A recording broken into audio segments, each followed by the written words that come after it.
Richard Westwood's laughter echoed through the maintenance barn like the bark of a rabid dog, loud, cruel, designed to humiliate. 23 pairs of male eyes turned to see the target of the mockery, a lean 23-year-old woman standing in the doorway with a battered tool bag slung over her shoulder, grease-stained coveralls, and an expression that showed absolutely nothing. "You're telling me," Richard continued, his voice dripping venom disguised as amusement, "that this is the mechanic who came to save my $500,000 tractor?"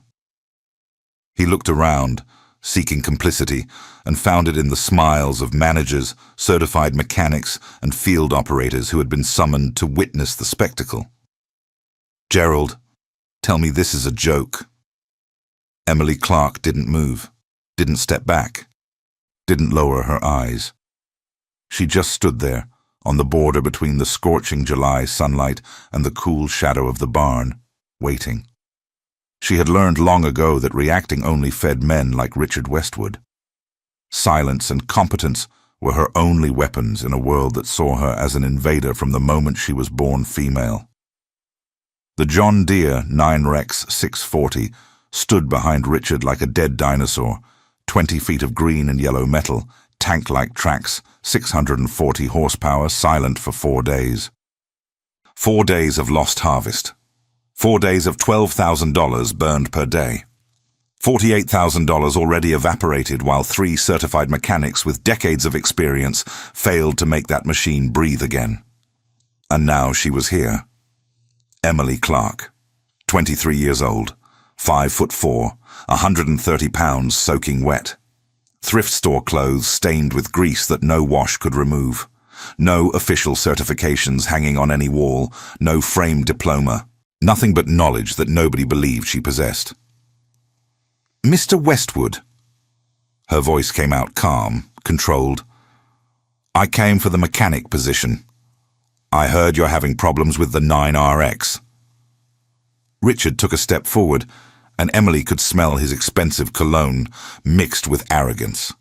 He was tall, 6'3", and used his height as a weapon, leaning over her, invading her space, trying to make her retreat. But Emily had grown up with 5 older brothers on a farm, where showing weakness was an invitation to be devoured. She didn't blink. "Problems," Richard repeated, savoring the word. "My $500,000 tractor is dead. 3 certified professionals, men with 20-30 years of experience, couldn't resurrect it. And you think you're going to do what exactly?" He looked her up and down with disdain so palpable, it was almost physical. "You barely look old enough to drive, let alone work on heavy agricultural equipment." Gerald, the operations manager, a stocky man with a beer belly and prejudices from the last century, let out a short laugh.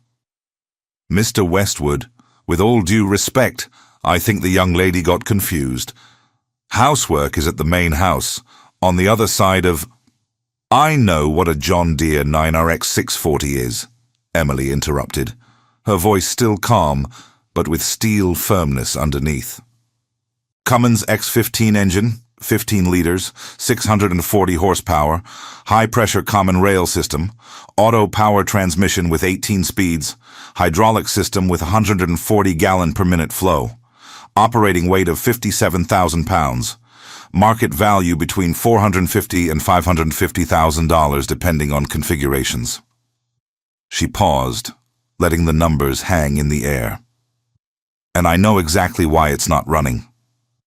The silence that followed was so dense, Emily could hear the buzzing of flies in the ceiling beams. Richard blinked, clearly not expecting her to even know the tractor model, let alone technical specifications from memory. But he recovered quickly, and when he spoke again, his voice had lost the humor and gained pure cruelty. "Look at that," he said slowly. "The little girl memorized some numbers from Google. How impressive." He turned to the other men.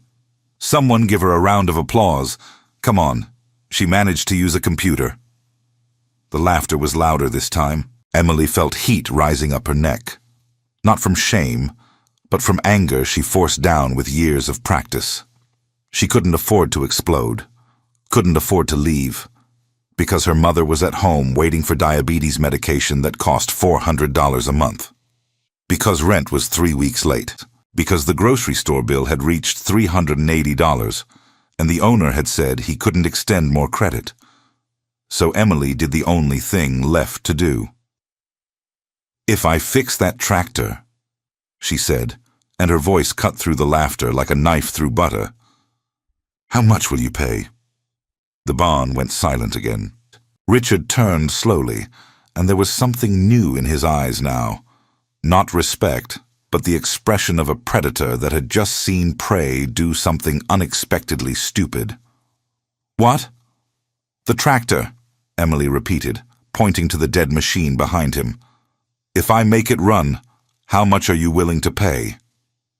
Marcus, a tall, lean mechanic with a graying mustache and 30 years of experience that had been useless against that engine, let out an incredulous laugh. "She's kidding. Mr. Westwood, you're not seriously going to—" But Richard was looking at Emily with new intensity. She could see the gears turning behind those ice-blue eyes. He had seen an opportunity. A chance to turn her humiliation into public entertainment. A way to prove his point about women in male professions in a way that would be remembered for years. "You want to make a bet," he said slowly. "Not a bet. Work. You have equipment sitting idle costing $12,000 a day. I have the ability to fix it. I'm asking what my compensation would be." Richard took a step back, crossed his arms, and when he spoke, there was sadistic pleasure in every word. "I'll tell you what, girl. If you, and when I say if, I'm being absurdly generous. If you actually manage to make that tractor run, something that 3 certified professionals couldn't do, I'll pay you $80,000. Cash. Money in your hand." The number exploded through the barn like a grenade. $80,000. Gerald whistled low. The other men began murmuring among themselves.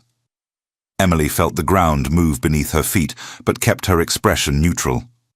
$80,000 would pay all the debts, would buy her mother's medication for over a year, would give her financial security she'd never had in her entire life.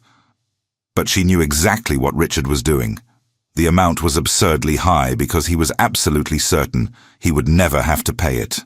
It was the final insult, offering a fortune for something he considered impossible, turning her attempt into a joke that would be told and retold in every bar, every gas station, every cattle auction for the next 5 years. "And if I can't?" Emily asked, forcing her voice to stay steady. Richard leaned forward, and when he spoke, each word was pronounced slowly, with cruel pleasure. "If you can't, you admit in front of everyone here, and I'll make sure this is recorded, that women don't have the physical, mental, or technical capacity to work as heavy agricultural equipment mechanics. You publicly apologize for wasting my valuable time, and you never set foot on any farm, mechanic shop, dealership, or agricultural property within a 120-mile radius that I know. And girl," he smiled, and it was a shark's smile, "I know all of them. You'll be remembered as the little girl who had the audacity to think she could do a man's work, and failed so miserably she became a joke." The air became so dense, Emily could barely breathe. She looked around the barn, 23 men, all looking at her, all waiting for her to back down, all already savoring the humiliation to come. Nobody believed she had the slightest chance. Not even a remote possibility. Emily thought about her mother sitting alone at home, rationing insulin because they couldn't afford the full dose. Thought about the bills piled on the kitchen table. Thought about all the times she'd been turned away from job interviews the moment they saw she was a woman. Thought about all the laughter, all the disdain, all the absolute certainty of men like Richard Westwood that she was inferior simply for existing in a female body. And she thought about her father, Michael Clark, agricultural mechanic who had died when she was 16, crushed under a tractor he was fixing when the hydraulic jack failed. Before dying, in the hospital, with tubes coming out everywhere, he had held her hand and said, "Emily, competence always beats prejudice. Always. No matter how long it takes.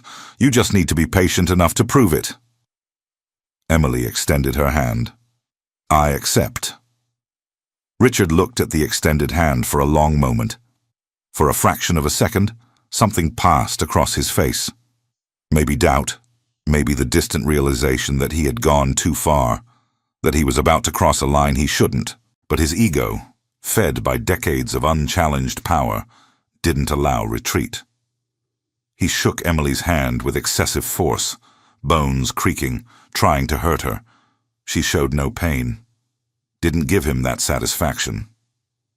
"Gerald," Richard said without taking his eyes off Emily, "take her to the barn where the 9RX is. Give her 4 hours. When she gives up, and she will give up, I want everyone back here to hear the public apology. And someone," he looked around, "someone record this. I want that confession documented." One of the younger men, a field operator with a cell phone camera already in hand, nodded enthusiastically. "Yes, Mr. Westwood, I'll record everything." Emily released Richard's hand, adjusted the tool bag on her shoulder, and walked toward the maintenance barn without looking back.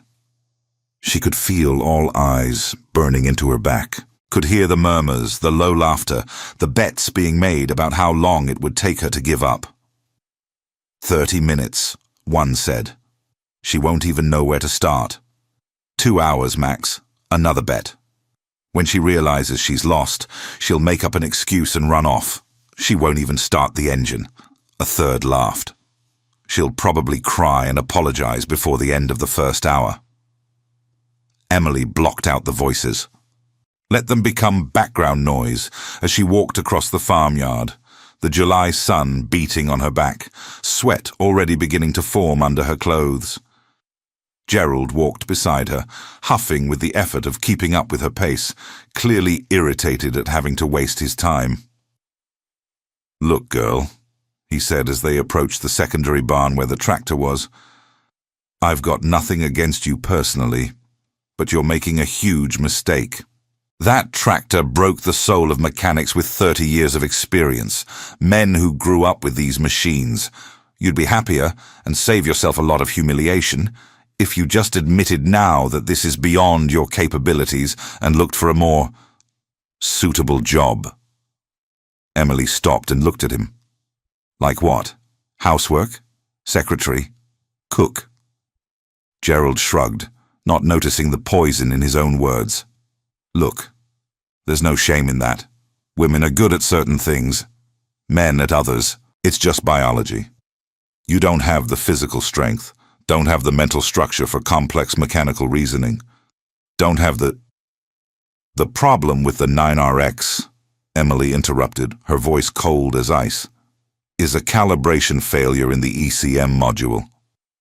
Someone at the factory or distribution center sent a module configured for a 580 horsepower X15 instead of 640.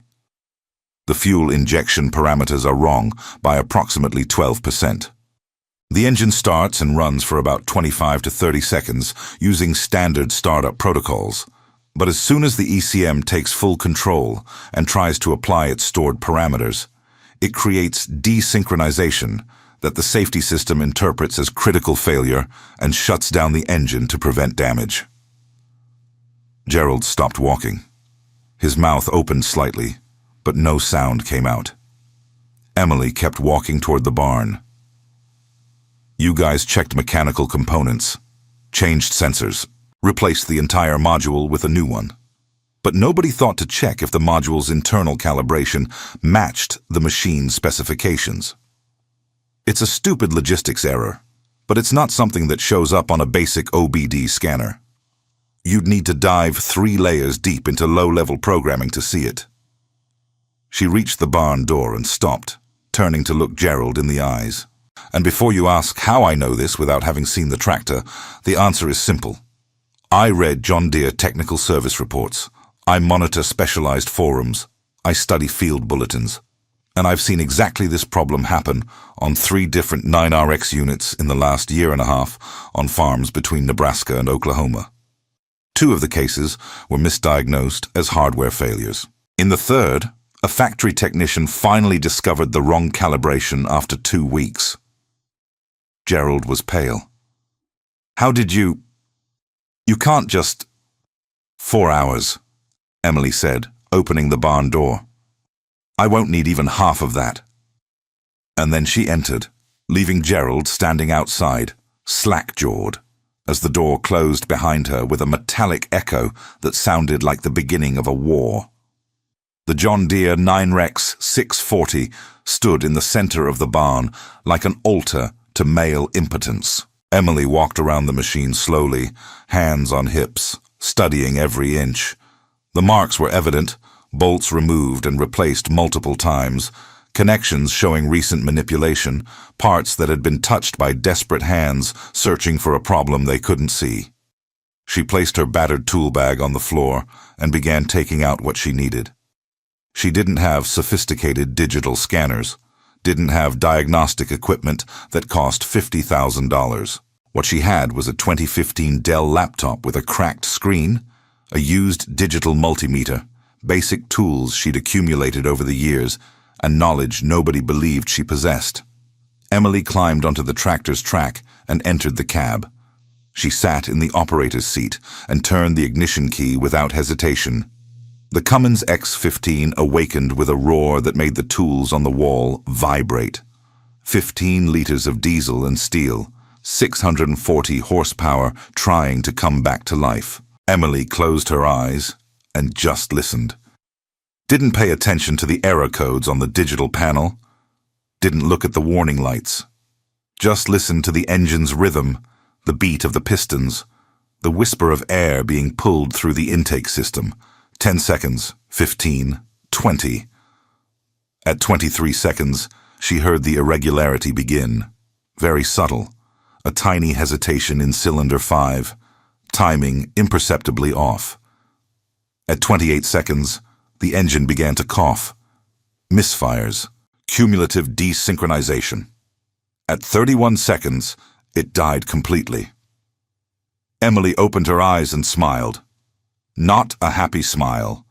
The smile of someone who had just confirmed she was absolutely, unquestionably right.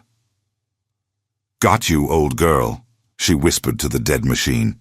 She climbed down from the cab, grabbed her battered laptop, and connected to the tractor's diagnostic port.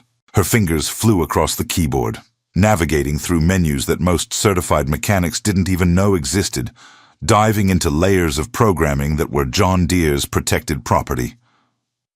The software she was using had been acquired through questionable means when she worked temporarily at a dealership 2 years ago. Technically, she shouldn't have it. Practically, it was the difference between being good and being exceptional. 3 layers deep in the engine control code, she found it. Calibration, X15, 580 HP, STD. The line of code glowed on the laptop's cracked screen like a confession of guilt. The ECM module was perfect, new, functioning exactly as designed. But it was configured for the wrong engine, a stupid logistics error. Someone in some warehouse had grabbed the module from the wrong bin, shipped it to the farm, and nobody had thought to check the internal calibration because the module's part number was correct. Emily began the reprogramming. Her fingers trembled slightly.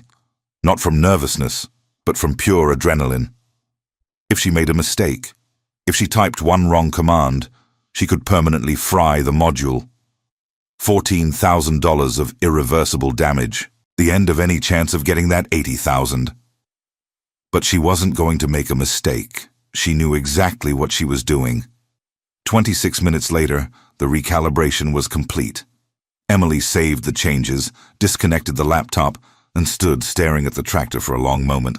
Her hands were sweaty. Her heart was beating so hard she could hear it echoing in her ears. If she was right, and she knew she was, that $500,000 machine would purr like a well-fed kitten. If she was wrong, her life would end in the next 30 seconds. She climbed back into the cab, took 3 deep breaths, and turned the key. The Cummins X15 roared back to life, but this time the sound was different. There was no hesitation, no irregularity. It was a pure, steady, powerful roar. Perfect. Emily watched the tachometer stabilize at 800 RPM without the slightest oscillation. 10 seconds, 20 seconds, 30 seconds. The engine kept running. 40 seconds, 50, 1 minute, 2 minutes. She pressed the accelerator gently. The engine responded instantly, rising smoothly to 1500 RPM without hesitation. She tested the hydraulic controls. All responded with surgical precision. Engaged the transmission. It shifted through all 18 speeds as smoothly as silk. The John Deere 9RX 640 was completely, unquestionably, perfectly operational. Emily shut off the engine, climbed down from the cab, methodically packed her tools in the battered bag, and walked toward the barn door. When she opened it, the sunlight blinded her for a moment. When her vision adjusted, she saw there were at least 30 people gathered outside now. Richard Westwood was in front, arms crossed, confident expression. Gerald beside him, still pale. Marcus and the other 2 certified mechanics who had failed. Field operators, managers, and several people Emily recognized from other farms in the region. The news had spread, and they had come to watch the spectacle, the public humiliation of the girl who had the audacity to think she could do a man's work. The young operator with the cell phone was in front, camera already recording, waiting to capture Emily's moment of confession, the tearful admission that she had failed. The silence was so absolute, Emily could hear the wind passing through the soybean fields in the distance. Richard was the first to speak, and his voice came out with theatrical condescension. "So, girl, how much longer do you need before you admit that—" "It's fixed," Emily interrupted. Richard blinked. "What?" "The tractor. It's running perfectly." The silence that followed was different now. It wasn't expectation. It was shock. Gerald let out a short, nervous, incredulous laugh. "That's impossible. It can't be. We checked everything." "You checked mechanical components," Emily said, her voice calm but firm. "And you were right. There was nothing mechanically wrong. The problem was the ECM module calibration. Someone at the distribution center sent a module configured for a 580 horsepower X15 instead of 640. The fuel injection parameters were 12% below what was needed. The engine ran for about 30 seconds using standard startup protocols, but when the ECM took full control, it created cumulative desynchronization that the safety system interpreted as critical failure. Marcus, the mechanic with the graying mustache, stepped forward, indignant. "That's absurd. We replaced the complete ECM module. It was new, straight from the factory, correct part number—" "The part number was correct," Emily agreed, "but the internal calibration was wrong. It's a logistics error, happens rarely, but it happens. You'd need to dive into low-level programming to see it. A basic OBD scanner wouldn't show this." "And you have equipment to do that check?" Marcus challenged, looking at Emily's battered bag with obvious disdain. Emily picked up the Dell laptop with the cracked screen and held it up. "I have this." The laughter began, low, disbelieving. An old laptop with a broken screen. That was proof she was bluffing. But Richard Westwood wasn't laughing. He was looking at Emily with a new expression on his face, not respect yet, but the first seed of doubt. He took a step forward.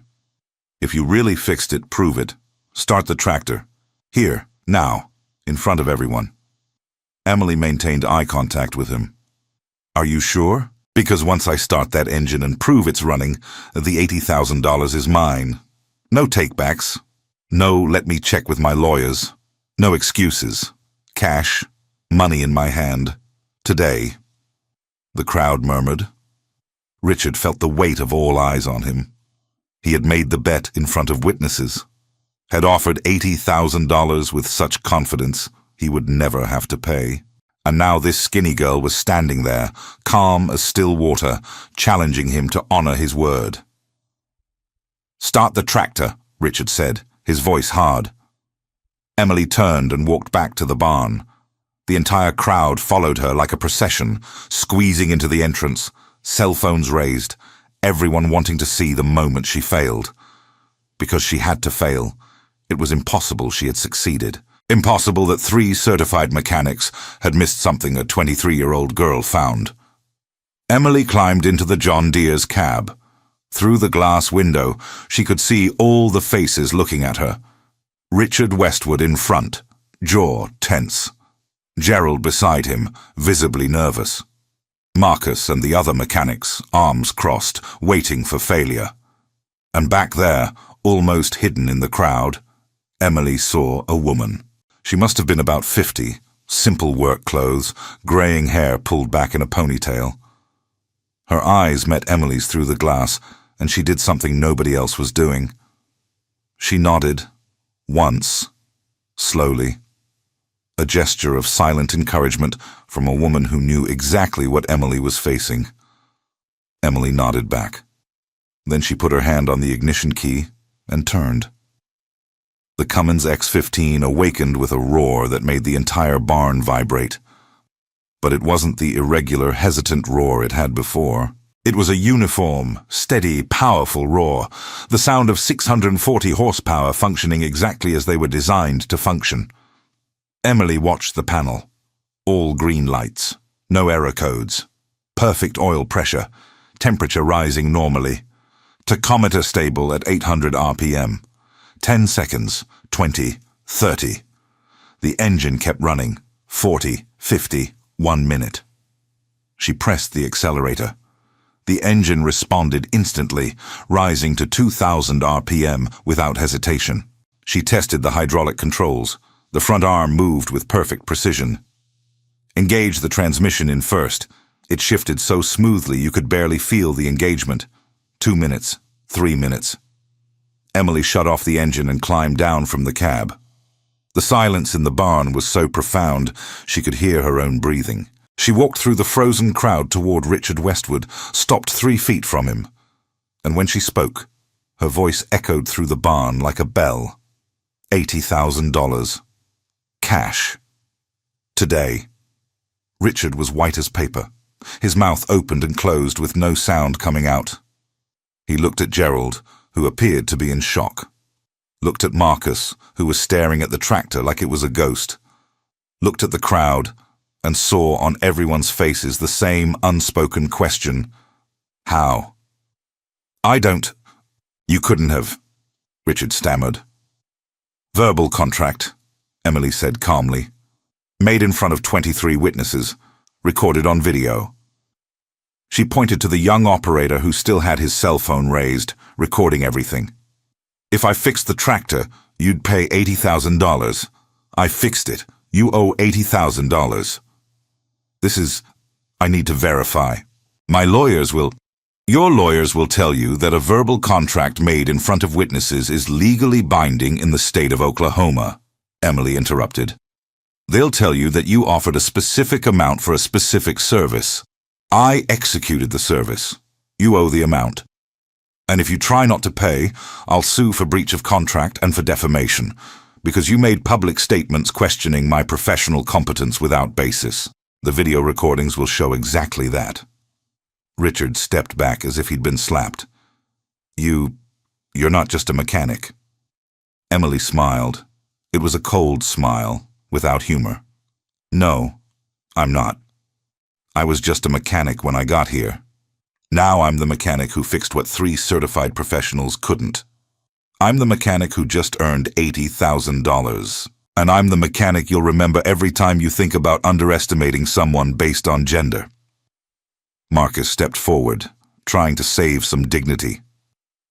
"Look, girl, you got lucky. Made a lucky guess. That doesn't mean—" "It wasn't luck." Emily cut him off, turning to face him. "It was knowledge. I read technical service reports.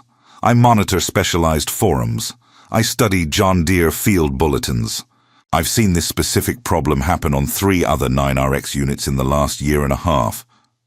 2 were misdiagnosed as hardware failures because the mechanics, men with decades of experience, didn't bother to check software calibration. They assumed that if the part number was correct, the part was correct. But I knew better. She turned back to Richard. And just to clarify, I am just a mechanic. But I'm a mechanic with 2 years of college in applied mechanical engineering from Oklahoma State University before the money ran out. I'm a mechanic who spent 6 years since then working on isolated farms, fixing equipment that other men declared as lost causes. I'm a mechanic who reads technical manuals at 3 in the morning because I want to understand not just how to fix a machine, but why it broke in the first place. Her voice got lower, more intense. And I'm a mechanic who's tired, very tired, of being judged by the packaging instead of the content, of being dismissed before having the chance to prove what I know, of hearing laughter when I enter a room, of seeing men look at me and decide in 2 seconds that I'm worthless because I have breasts instead of testicles. The barn was so quiet, the wind outside sounded like a hurricane.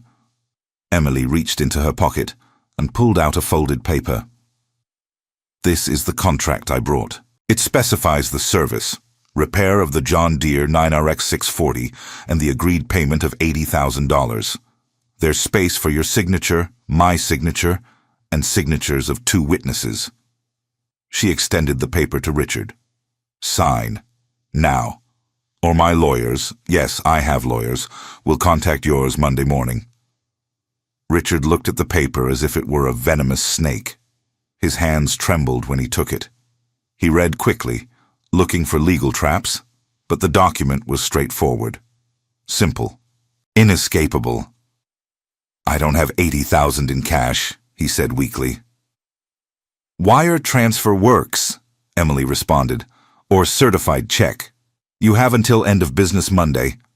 After that I sue for breach of contract and demand triple in punitive damages for public humiliation. Gerald approached and whispered something in Richard's ear. Richard nodded slowly, took a pen Gerald offered, and signed the contract with visibly trembling hands. Emily signed next. The gray-haired woman who had nodded to her before stepped forward and signed as first witness. Gerald, clearly on Richard's orders, signed as second. Emily carefully folded the contract and placed it in the inner pocket of her jacket. Pleasure doing business with you, Mr. Westwood. She turned to leave, but Richard's voice stopped her. Wait. Emily stopped but didn't turn. How? His voice was broken, defeated. How did you know? How did you know exactly what was wrong without even looking at the engine? Emily turned slowly, and when she spoke, there was something new in her voice.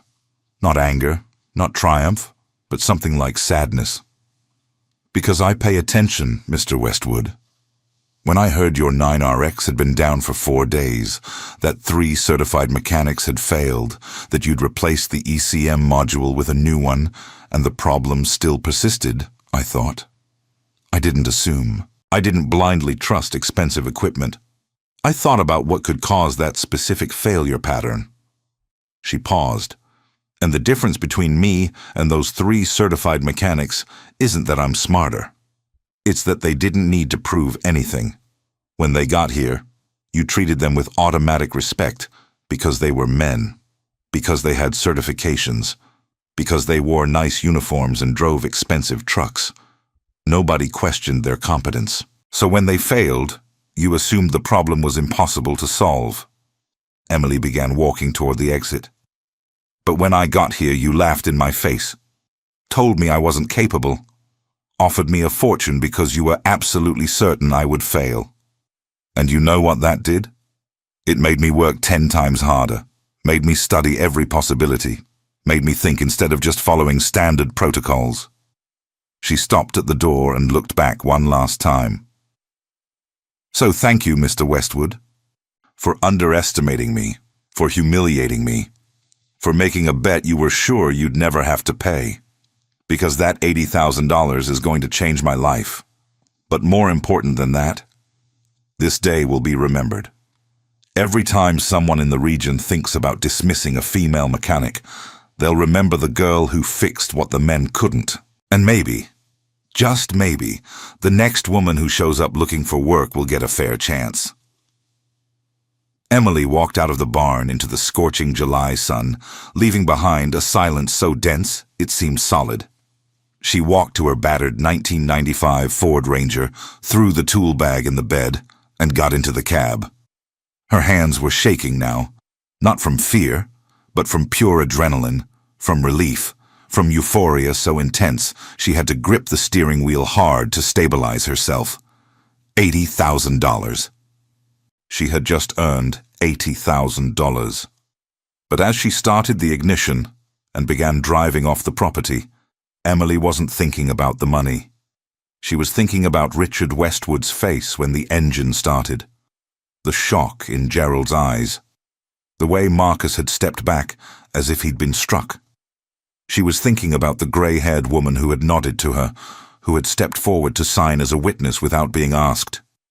And she was thinking about her father, Michael Clark, who had said that competence always beats prejudice if you're patient enough to prove it.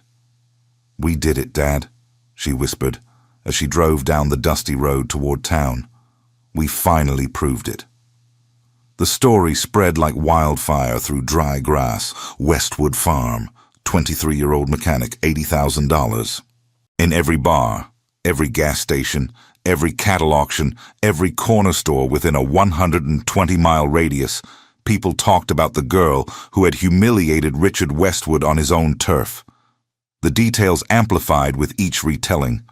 In some versions, Emily had fixed the tractor in 10 minutes. In others, Richard had tried not to pay, and she had threatened to sue him right there. In still others, she had given a 15-minute speech about gender equality that had made grown men cry. But the core of the story remained the same. A young woman without official certifications had done what experienced professionals couldn't. And that changed something fundamental in the region. On the fourth day after the incident, Emily was at home, a small rented house she shared with her mother, when the phone rang. It was a number she didn't recognize. "Hello? Emily Clark?" The voice was female, professional. "Yes? My name is Patricia Henderson. I'm Regional Manager for AGCO Corporation. I'd like to discuss an employment opportunity with you." Emily sat slowly in the kitchen chair. AGCO Corporation, one of the world's largest agricultural equipment manufacturers. Massey Ferguson, Fendt, Challenger, Valtra. "What kind of opportunity?" "We're opening a new technical training center in Tulsa. We need instructors, people who understand not just theory, but practical application. People who know how to think beyond manuals. Your name has been mentioned by several people in the last week." Emily closed her eyes. "How much does it pay?" $75,000 a year, plus benefits. Full health insurance for you and dependents. Support to complete your degree if you want. And before you ask, yes, we know you don't have a diploma. We don't care. We want competence, not paper. I need to think about it. Of course. But Emily? Patricia's voice got softer. "Between us, woman to woman, I heard what happened at Westwood Farm, heard how they treated you, and I want you to know it's not like that everywhere. There are companies that value real talent, places where you'd be respected, places where you wouldn't have to prove you deserve to be in the room every time you enter." Emily felt tears sting her eyes. "Thank you. Call me when you decide. But Emily, the offer expires in a week. We have other candidates, but you're our first choice." When Emily hung up, her mother, Sandra Clark, 58, with type 2 diabetes and a history of never believing her daughter could make a career in mechanics, was standing in the kitchen doorway. "Are you going to accept?" Emily looked at her. "Do you think I should?" Sandra walked to the table and sat beside her daughter. She took Emily's hands in hers, hands calloused, grease-stained in the cuticles, with small cuts that never fully healed. "Your father," Sandra began, her voice trembling, "would have been so proud. So incredibly proud." "You always said I was wasting my life, that I should look for a real job, get married, have kids." "I did say that," Sandra admitted, "and I was wrong. I was afraid of seeing you suffer what I suffered, afraid of seeing you struggling in a world that didn't want you. But you—" She squeezed Emily's hands. "You didn't just fight, you won." The tears finally fell, hot and liberating. "He taught me, Mom, everything. How to listen to an engine, how to feel when something's wrong, how not to give up even when everyone says you'll fail." "I know, honey. I know." They stayed like that for a long moment, mother and daughter, sitting in the kitchen of a small, modest house, holding each other's hands as the future opened like a flower. The AGCO Technical Training Center in Tulsa was a new building, with floor-to-ceiling windows, state-of-the-art equipment, and a sign at the entrance that said, "Excellence has no gender." Emily Clark stood in front of a classroom with 23 students, 18 men and 5 women, teaching advanced diesel engine diagnostics. She wore professional clothes now, but still had grease stains under her nails. Some things never changed. "The most common mistake," she was saying, "is assuming that expensive equipment replaces critical thinking. A $50,000 scanner can give you data. But data without interpretation is just numbers. You need to think, need to listen, need to understand not just what the machine is saying, but what it's not saying." One of the students, a 19-year-old woman named Maria, who had been discouraged by 3 different shops before finding AGCO's program, raised her hand. "Instructor Clark, is it true you fixed a 9RX in less than an hour?" Emily smiled. 26 minutes, but it wasn't because I'm special. It was because I'd seen that specific problem before, because I study, because I read technical reports even when I'm not being paid to, because I treat every failure as a lesson. And is it true you earned $80,000? It's true. And you know what's funny? That money changed my life, paid debts, bought my mother's medication, gave me financial security for the first time. But it wasn't the money that gave me satisfaction. Emily leaned on the desk. It was the look on that man's face when he realized he had completely underestimated the wrong person. It was knowing I had proved, not just to him, but to myself, that I belonged there, that I always belonged there. The class was silent for a moment. Then Maria asked quietly, "What if someone says you're not capable? What if they laugh at you?" Emily smiled. It wasn't a happy smile. It was the smile of someone who had bled for every inch of respect she earned. "Then you prove them wrong, not with words, with competence.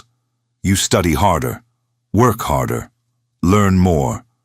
And when your chance comes, when someone finally gives you an opportunity, even if it's just to watch you fail, you grab it with both hands and don't let go until you've proved everything you need to prove." She paused. "And Maria, when you prove it, you don't just change your own life. You change the life of the next woman who comes after you. Because someone will remember. Someone will say, 'Wait, I met a female mechanic once. She was good, really good.' And maybe, just maybe, the next one of you won't have to fight as hard as we fought." "And what about Richard Westwood?" He transferred the $80,000. He had no choice. The contract was airtight, the witnesses were many, and his own lawyers told him trying to contest would be legal and public relations suicide. But something else happened. 2 weeks after the incident, the John Deere 9RX 640 broke down again. Different problem this time, leak in the hydraulic system. Richard called Marcus. Marcus spent 3 days trying to solve it and failed. Richard stared at the phone for an hour before finally dialing the number Patricia Henderson from AGCO had given him. Emily Clark. Ms. Clark, it's Richard Westwood. Silence on the line. Then, Mr. Westwood. My 9RX is broken again. Hydraulic problem. Marcus can't solve it. I was wondering if you could... The words were like glass in his throat. If you could take a look, I'll pay your consulting fee. Whatever you charge. More silence.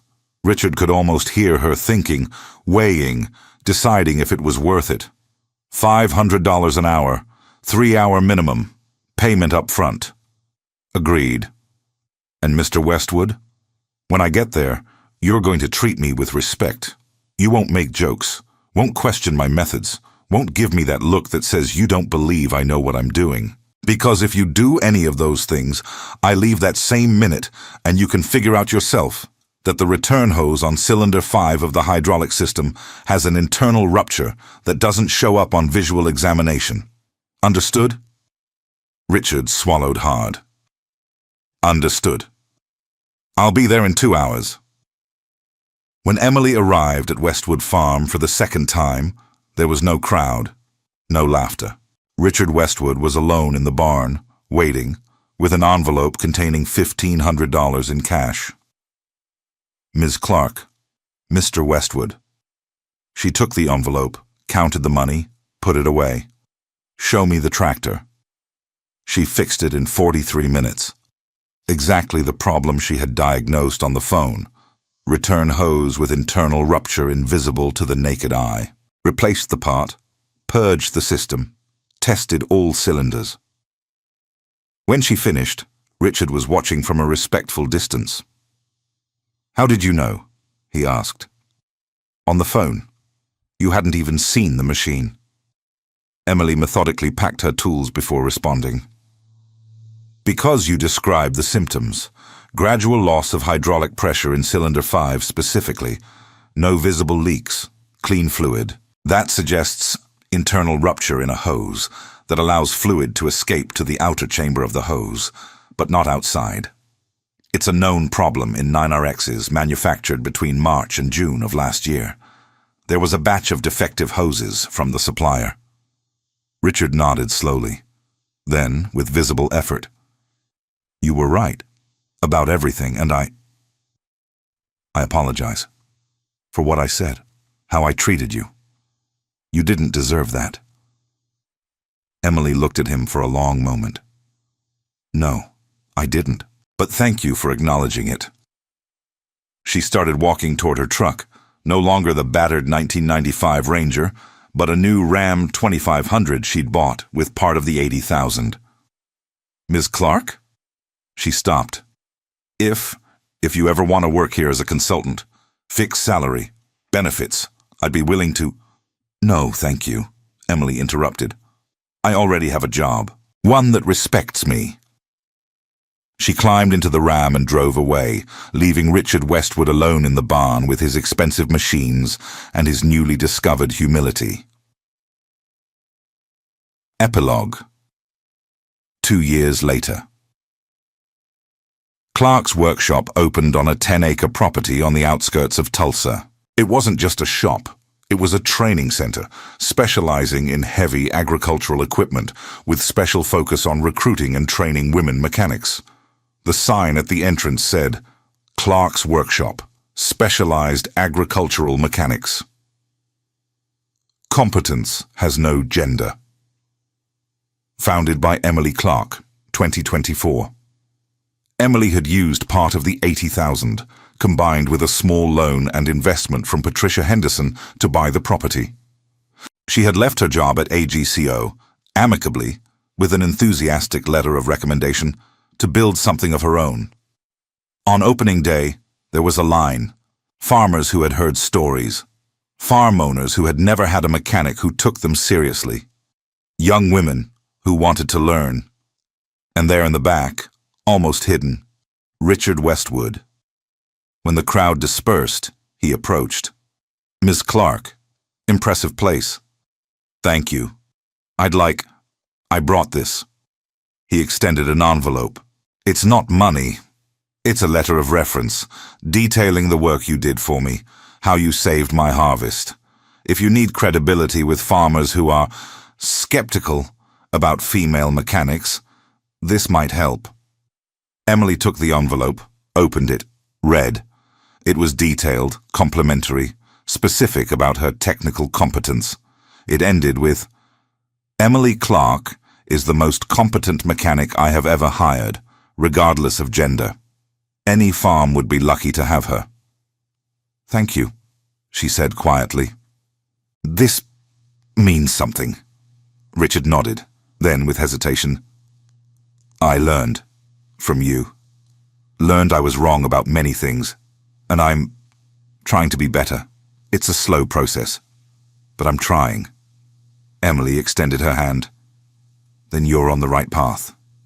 They shook hands, no longer enemies. Not exactly friends, but two people who had learned difficult and expensive lessons about judgment, humility, and the true meaning of competence. As Emily watched Richard drive away, her mother appeared at her side. "You forgave him," Sandra said. It wasn't a question. "Forgiving and forgetting are different things," Emily responded. "I don't forget what he did, but I recognize when someone's trying to grow, and that's something." Sandra put her arm around her daughter's shoulders. "Your father would be so proud of this place, of what you built, of who you've become." Emily looked at the workshop, at the tools organized on the walls, at the tractor they were using as a teaching piece, at the group of young women signing up for the first course. "I hope so," she whispered.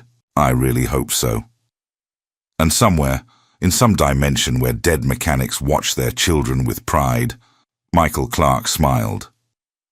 Because his daughter hadn't just proved she deserved to be in the room. She had built her own room, and opened the doors for all the other women who would come after. If this story touched you, remember, competence has no gender, age, or appearance. It only has knowledge, dedication, and the courage to prove yourself when everyone doubts. Never let anyone tell you you're not capable just because you don't look like what they expect. And if you see someone being underestimated, stand up for them. Give them a chance. Because the person you dismiss today might be exactly the person you'll need tomorrow. Share this story, not for me, but for that 15-year-old girl somewhere who loves engines, but is being told that mechanics isn't women's work. For her,